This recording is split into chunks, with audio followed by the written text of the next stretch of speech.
The plate crashed into the sink with a sound that matched Nia Johnson's crumbling spirit. Her hands trembled as she stared at the single-dollar bill lying on the white tablecloth of table 12. $215 for the meal. $1 for her service. 12 hours into her double shift, and this was what she got for smiling through the pain in her feet, for recommending the perfect wine pairing, for making sure that man in the expensive suit had everything he needed. Her daughter Amora needed surgery. The bills piled higher every week. The eviction notice sat in her purse like a bomb waiting to explode. And this stranger, this man who probably spent more on his watch than she made in 3 months, had left her a single dollar. Not even enough to buy a coffee on her way home. The humiliation burned hotter than the exhaustion that made her bones ache. Nia picked up the dollar with shaking fingers, ready to crumple it and throw it away. That's when she saw the edge of white paper underneath the plate. A folded note, thick and expensive looking. Her heart hammered as she glanced around the nearly empty restaurant. Rita was in the back counting tips. The kitchen staff was cleaning up. No one was watching. She unfolded the note with careful fingers, half expecting it to be an apology, maybe even a joke. But the words written in bold, neat handwriting made her breath catch in her throat. You showed my colleague kindness 3 weeks ago when he was choking. You saved his life while others stood frozen. I've watched you work every week since then. I see how hard you try. I see your struggle. I want to change your life. Come to 1247, Montgomery Street tomorrow at 10 a.m. Come alone. This is real. Trust me. It was signed simply, Harrison Blake. The name meant nothing to her, but something in those words made her chest tighten. 3 weeks ago, yes, there had been that terrifying moment when a man started choking at table 8. She'd run over and performed the Heimlich maneuver, something she'd learned years ago but never thought she'd need. The man had been with someone else, someone she hadn't paid attention to because she'd been so focused on saving a life. Could this be real? Was someone actually offering to help her? Or was this some cruel trick, another disappointment waiting to crush what little hope she had left? Nia folded the note and slipped it into her apron pocket. The dollar bill sat on the table, suddenly feeling less like an insult and more like a test. Maybe that was the point. Maybe he wanted to see if she'd throw it away in anger or if she'd look deeper. Her phone buzzed with a text from the hospital. Another bill. Another reminder that Amora's condition was getting worse. The surgery couldn't wait much longer. 6 years old, and her baby girl spent more time in pain than any child should. The doctors said they could fix it, but the cost was impossible. Insurance covered some, but not enough. Never enough. Nia picked up the dollar and put it in her pocket next to the note. Tomorrow morning, she would go to that address. What did she have to lose? Her pride was already in pieces on the floor. Her bank account was empty. Her daughter was suffering. If this Harrison Blake was offering help, she would take it. She would beg for it if she had to. The restaurant manager called her name, snapping her back to reality. More tables to clean. More customers to serve with a smile she didn't feel. But now, there was something else in her chest besides exhaustion and despair. It was small and fragile, but it was there. Hope. Dangerous, terrifying hope that tomorrow might be different. That someone might actually care about the single mother who worked herself to death just to keep her daughter alive. Have you ever been so desperate that a stranger's offer felt like your last chance at survival? If you've felt that crushing weight of impossible choices, drop a comment below and subscribe to see how Nia's story unfolds. Sometimes help comes from the most unexpected places. Sleep didn't come that night. Nia lay in the dark, staring at her phone screen as it displayed the address from the note. She'd looked it up immediately after her shift.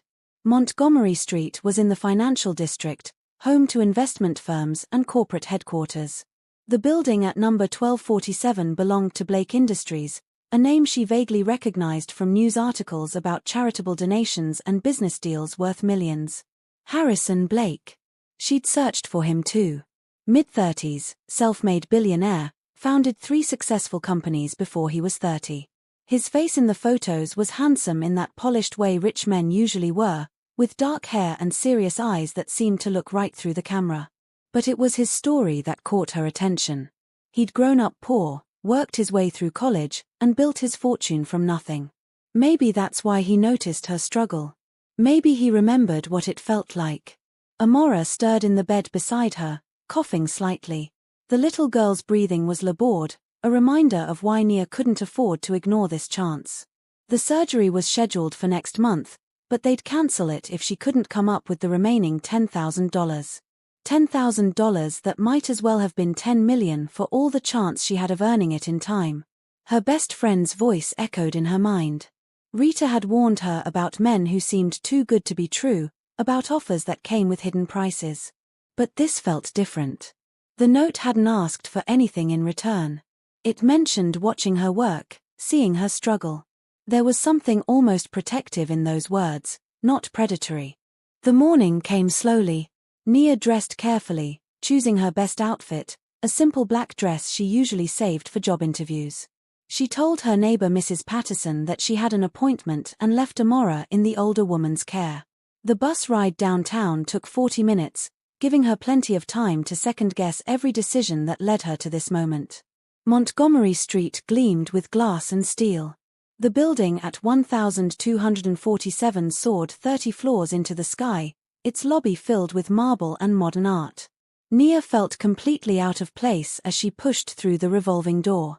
A security guard looked at her with barely concealed suspicion until she mentioned Harrison Blake's name. Then everything changed.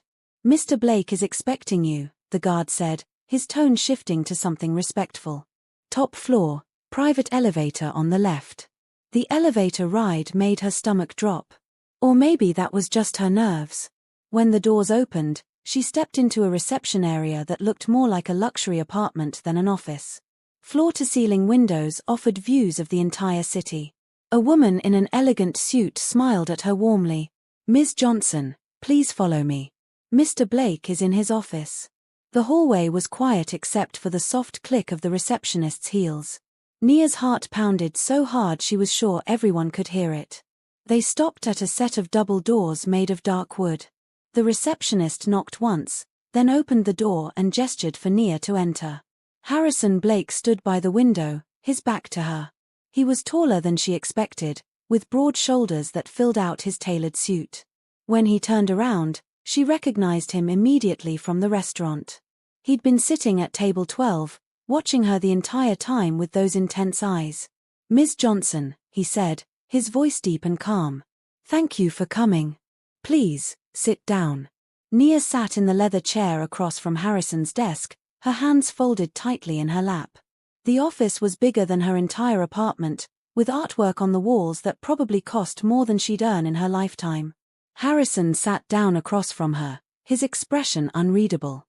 "I know you have questions," he began. "And I know this must seem strange. A $1 tip, a cryptic note, an invitation to meet a stranger. But everything I wrote was true. You said you've been watching me," Nia said quietly.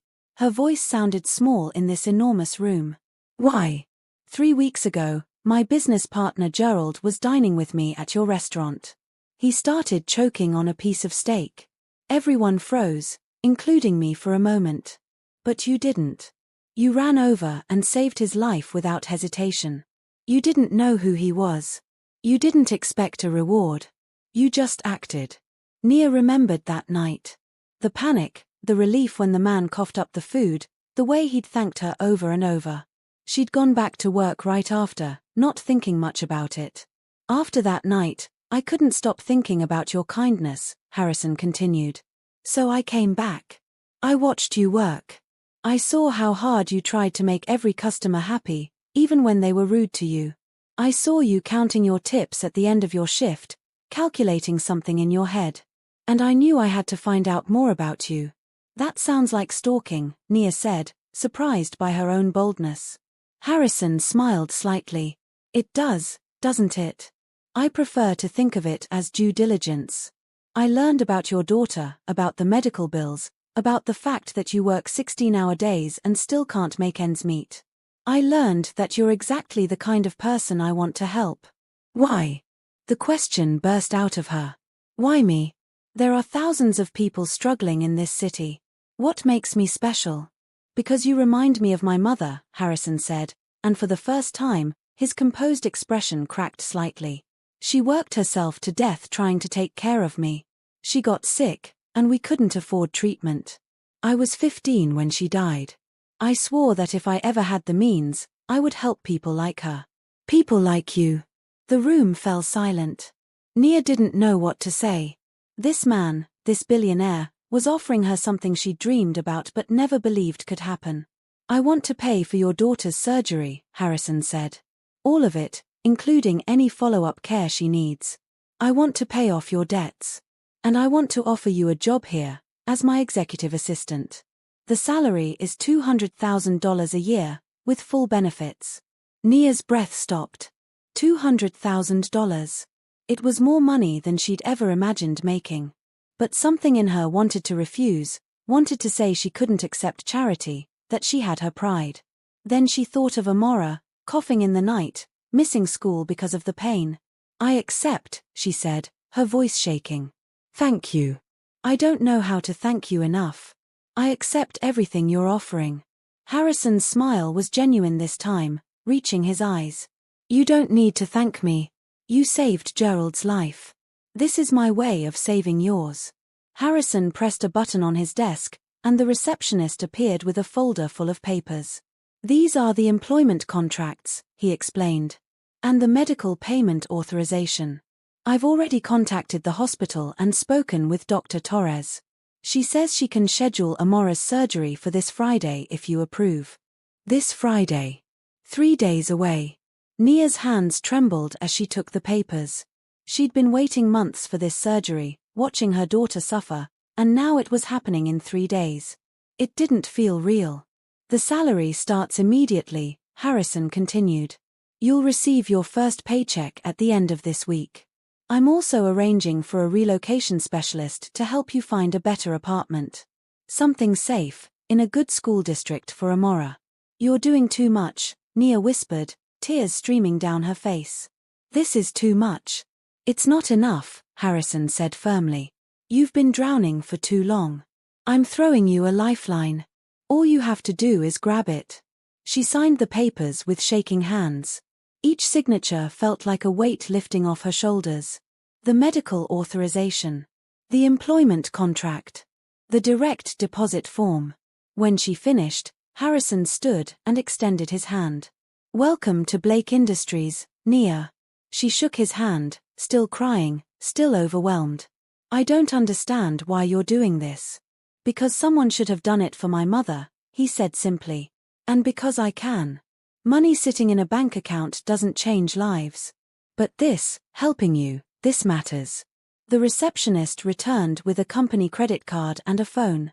For work expenses, Harrison explained. And so I can reach you. Your first task is to take the rest of this week off. Be with your daughter. Get her ready for surgery. When you come back next Monday, we'll start your training. Nia left the office in a daze, the contract folder clutched to her chest. In the elevator, she finally let herself believe it. This was real. Her life was changing. Amora would get the surgery. They would move to a safe neighborhood. She would have a job that paid enough to actually live on, not just survive. When she got home, Amora was drawing at the kitchen table. Mama, the little girl said, looking up with those big brown eyes. Why are you crying? Happy tears, baby, Nia said, scooping her daughter into her arms. Everything's going to be okay now. You're going to get your surgery, and it won't hurt anymore. Amora hugged her tight. Promise? I promise. That night, Nia called Rita and told her everything. Her friend was skeptical at first, but when Nia showed her the signed contracts and the hospital confirmation, Rita's doubts melted away. Girl, this is like something out of a movie, Rita said. But you better be careful. Rich men always want something. He seems different, Nia said, though a small voice in her head echoed Rita's concern. What if there was a catch? What if he expected something in return? But then she thought about the way Harrison talked about his mother, the pain in his eyes when he mentioned her death. He wasn't doing this for himself. He was doing it for the memory of someone he lost. And maybe, just maybe, he was doing it because he genuinely wanted to help. Would you turn down help from a stranger if it meant saving your child? Drop a comment with your thoughts and hit subscribe to see what happens when Nia's new life begins. Sometimes accepting help is the bravest thing you can do. Friday morning arrived with a mix of terror and hope. Nia sat in the surgical waiting room, holding Amora's favorite stuffed bear. The little girl had been so brave, smiling even as the nurses wheeled her away. Dr. Torres had explained the procedure one more time, assuring Nia that Amora would be fine, that this would fix everything. Harrison had sent flowers to the hospital room, along with a note that said, "She's strong, just like her mother." Nia had cried reading it, overwhelmed by his thoughtfulness. The surgery took 4 hours. 4 hours of pacing, praying, and watching the clock. When Dr. Torres finally emerged, still in her scrubs, Nia jumped to her feet. The surgery was a complete success, Dr. Torres said with a warm smile. Amora did beautifully. She'll need a few days to recover here, but then she can go home. No more pain, no more limitations. She's going to be a normal, healthy little girl. Nia collapsed into a chair, sobbing with relief. It was over. The nightmare that had consumed her life for 2 years was finally over. When she was allowed to see Amora, the little girl was groggy but smiling. "It doesn't hurt, Mama," she whispered. "It really doesn't hurt anymore." Nia spent the next 3 days at the hospital, barely leaving Amora's side. Harrison sent meals, books, toys, everything they could possibly need. He didn't visit, respecting their privacy, but his presence was felt in every thoughtful gesture. On Monday, when Amora was discharged, they didn't go back to their old apartment. The relocation specialist Harrison had hired took them to a beautiful 2-bedroom unit in a safe neighborhood with good schools.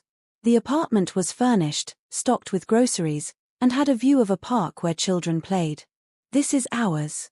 Amora asked, her eyes wide. "This is ours," Nia confirmed, still in disbelief herself. That afternoon, Nia reported for her first day of work at Blake Industries. She wore a new suit that Harrison's assistant had arranged to be delivered to the apartment. When she arrived at the office, Harrison greeted her personally. "How's Amora?" he asked immediately. "Perfect," Nia said, smiling. "She's perfect. Thank you doesn't cover it, but thank you." "I'm glad," Harrison said. "Now, let's get you started. You're going to be busy." He wasn't kidding. The job was demanding but interesting. Nia managed Harrison's schedule, coordinated meetings, handled correspondence, and learned more about business in 1 week than she'd known in her entire life. Harrison was patient, explaining things when she didn't understand, never making her feel stupid for asking questions. But more than that, he treated her with respect. He asked her opinions, listened to her ideas, and genuinely seemed to value her input. By the end of her second week, Nia realized she was enjoying the work. For the first time in years, she felt like more than just a struggling mother. She felt capable, intelligent, valued. 2 months passed in a blur of new experiences. Amora started at her new school and made friends quickly. She joined a soccer team, something she'd never been healthy enough to do before. Every day, she came home with stories about her adventures, her laughter filling their apartment. Nia's life had transformed just as dramatically. She was good at her job, really good. Harrison trusted her with more responsibilities, and she rose to every challenge. She accompanied him to business dinners, charity galas, and investor meetings. She learned to navigate his world with grace. But somewhere along the way, something shifted between them. Harrison started asking about her day, not just her work. He remembered that she liked vanilla lattes and had one waiting for her every morning.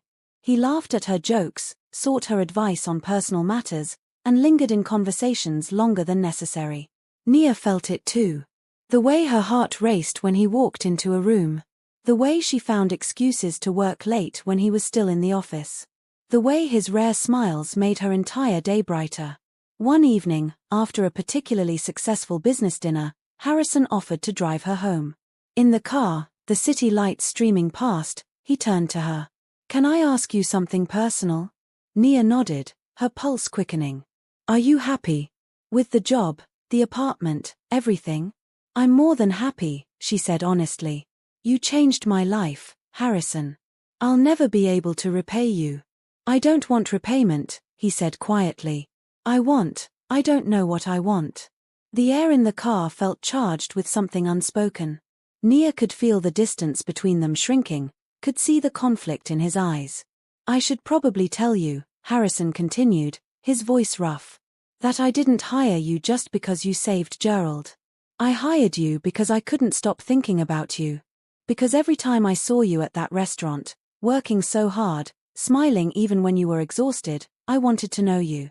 Really know you. Nia's breath caught. Harrison. I know it's inappropriate, he said quickly. You work for me. There's a power imbalance. But I can't pretend anymore that this is just professional. For a long moment, neither of them spoke. Then Nia made a decision. She reached across the space between them and took his hand. I can't pretend either, she admitted. I think about you all the time. I tell myself it's gratitude, but it's more than that. Harrison squeezed her hand. We should probably talk about this. Set boundaries. Be smart about it. Probably, Nia agreed. But neither of them let go. The next few weeks were complicated. Harrison and Nia tried to maintain their professional relationship at work, but the tension between them was obvious. His business associates started to notice. Rita definitely noticed. Girl, you're playing with fire, Rita warned over coffee. He's a billionaire. You're his employee. This never ends well. You don't know him like I do, Nia protested. That's exactly what every woman says before it all falls apart, Rita countered. What happens if things go wrong? You'll lose your job, your apartment, maybe even your health insurance for Amora. The words hit hard because they echoed Nia's own fears. She'd become dependent on Harrison for everything. Her entire life was built on his generosity. What if Rita was right? What if his feelings changed? What if this was all some elaborate game? That night, she couldn't sleep. She lay in her comfortable bed in her safe apartment, and all she could think about was how quickly it could all disappear. She'd been poor before. She could survive being poor again. But Amora couldn't survive losing her health insurance. Amora couldn't go back to the pain. The next morning, Nia went to Harrison's office early. We need to talk, she said. He looked up from his computer, concern in his eyes. What's wrong? I'm scared, she admitted. I'm scared that I'm too dependent on you. That I've let you become everything. What if something goes wrong between us? What if you change your mind about me? Harrison stood and walked around his desk. He took her hands in his touch warm and steady. Nia, listen to me. The apartment is in your name. The job contract guarantees your position for 5 years, regardless of our personal relationship. Amora's medical coverage is lifetime, paid in full. I made sure of all of this because I never want you to feel trapped. But nothing, he said firmly. Even if you told me right now that you wanted nothing to do with me personally, your life wouldn't change. I care about you, yes. But I care about your security more. You're not dependent on my feelings. You're independent now, truly independent. I made sure of it. Tears filled Nia's eyes. Why would you do that? Because my mother was trapped, Harrison said, his voice thick with emotion. She stayed with my father because she had no choice, no money, no way out. He was cruel, and she endured it because of me. I swore I would never put a woman in that position. So yes, I want to be with you. But only if you want it too, freely, without fear. Nia looked into his eyes and saw nothing but sincerity. This man, who had every reason to use his power to control her, had instead given her freedom. True freedom, backed by legal documents and financial security. I want it too, she whispered. I want you. Harrison pulled her close, and when he kissed her, it felt like coming home. They decided to take things slowly, to let their relationship develop naturally. Harrison took Nia on proper dates, away from work and business obligations. They went to movies, walked through parks, had dinner at quiet restaurants where no one recognized him. One Saturday afternoon, they took Amora to the zoo. Watching Harrison crouch down to Amora's level, patiently explaining facts about penguins, Nia felt her heart expand. He was so gentle with her daughter, so genuinely interested in making her happy. Later, after they'd dropped Amora back at the apartment with a babysitter, Harrison took Nia to a small house on the outskirts of the city. It was modest, old, with peeling paint and a sagging porch. "This is where I grew up," he said quietly. Nia looked at the house, then at Harrison. He'd never talked much about his childhood, always deflecting when the subject came up. "My mother bought this house when I was 5, Harrison continued. "It was all she could afford after she left my father. She worked 3 jobs to keep us here. I watched her destroy herself trying to give me a better life." They sat on the porch steps, and Harrison's story poured out. His mother's illness, the medical bills they couldn't pay, the way she'd hidden how sick she was until it was too late. He'd been 15 when she died, alone and terrified. He'd gone into foster care, worked his way through school, and built his fortune with a single driving purpose: to help people like her. "When I saw you at that restaurant," Harrison said, exhausted, struggling, still smiling, "I saw my mother. And I thought, if someone had helped her, if someone with means had just noticed her struggle and done something, she might still be alive. So I noticed you. And I did something." Nia was crying, holding his hand tightly. "Your mother would be so proud of you." "I hope so," Harrison said. "I built all of this for her memory. Every business, every dollar, it's all to honor her. And when I help people like you, I feel close to her again." "That's beautiful," Nia whispered. They sat in silence for a while, watching the sun set over the modest neighborhood. Nia understood now why Harrison had been so insistent that she accept his help without guilt. He wasn't doing it to control her or to feel superior. He was doing it to heal his own wounds, to save the people he couldn't save before. "I love you," she said suddenly.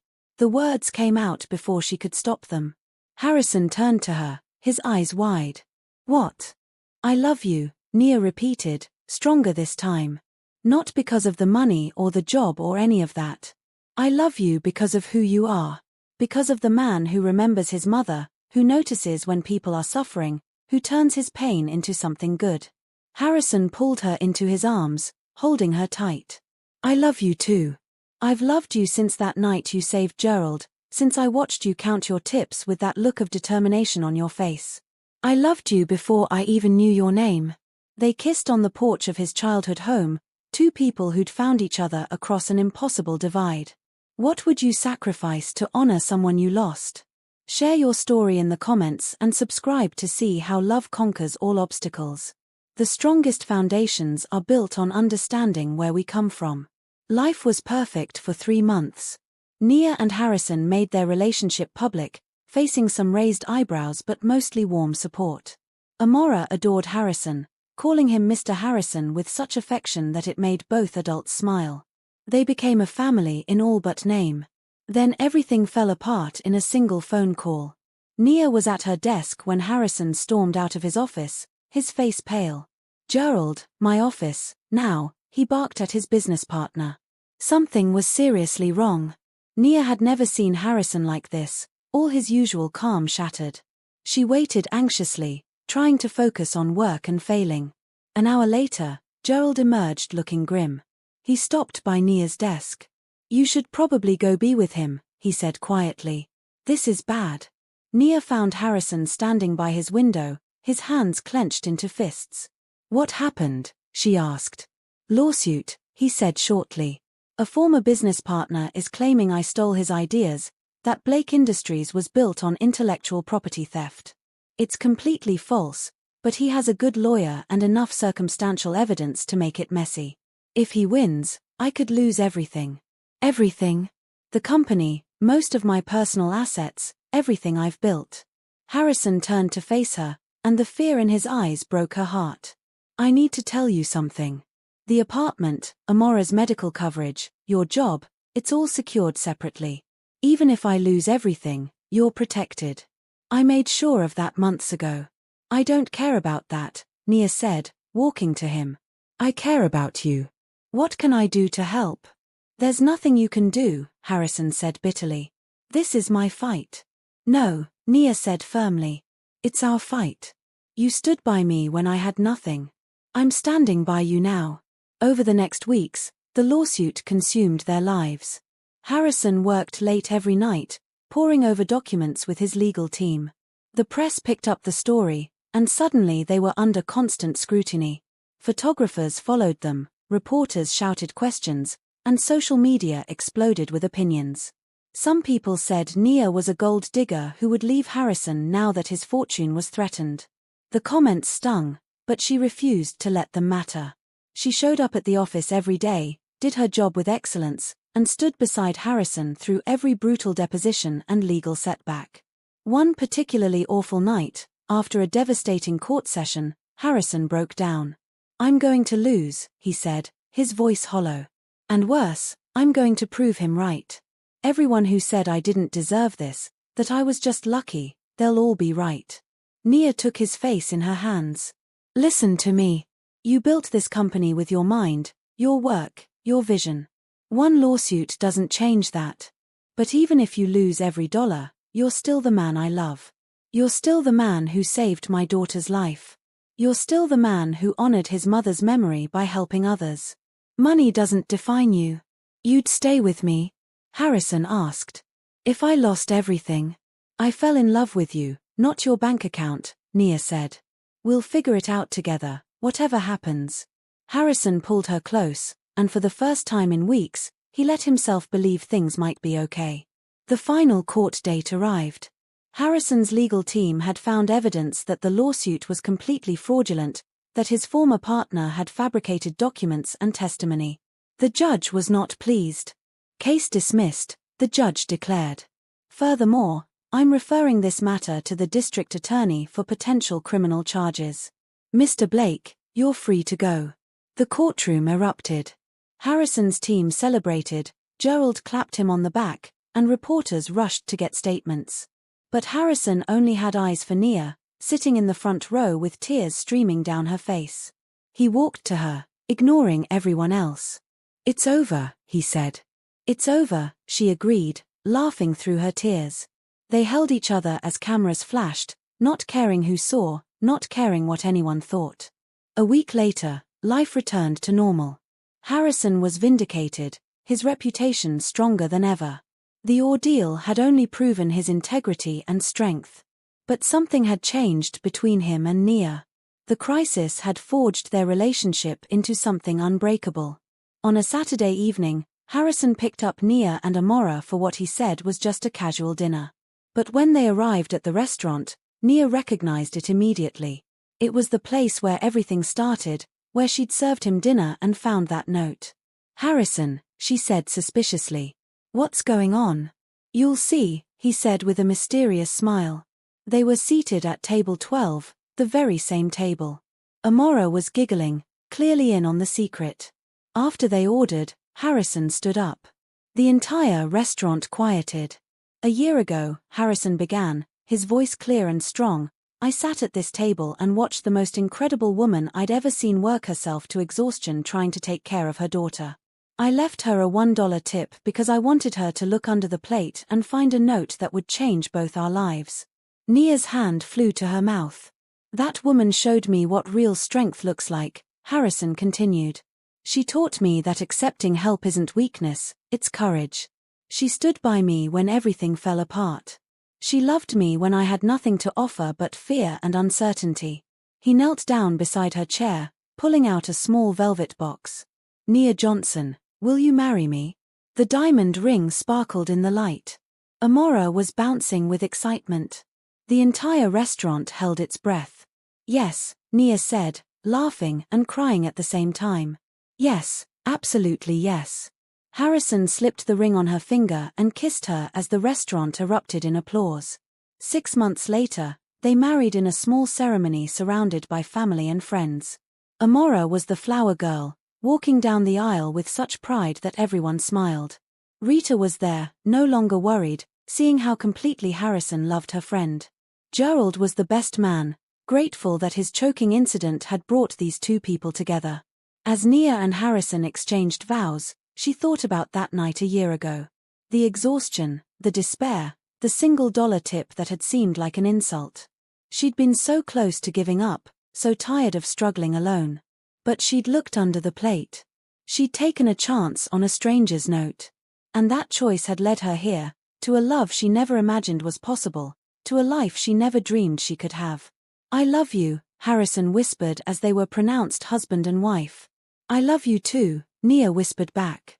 They walked back down the aisle together, Amora skipping beside them, their new family complete. The little girl who'd been sick was now healthy and happy. The mother who'd been drowning in debt was now secure and loved. The billionaire who'd been alone in his grief had found someone to share his life with. Sometimes, the best love stories start with the smallest gestures. A note under a plate. A choice to trust. A willingness to accept help. And from those small moments, everything can change. Their story had a happy ending, but really, it was just the beginning.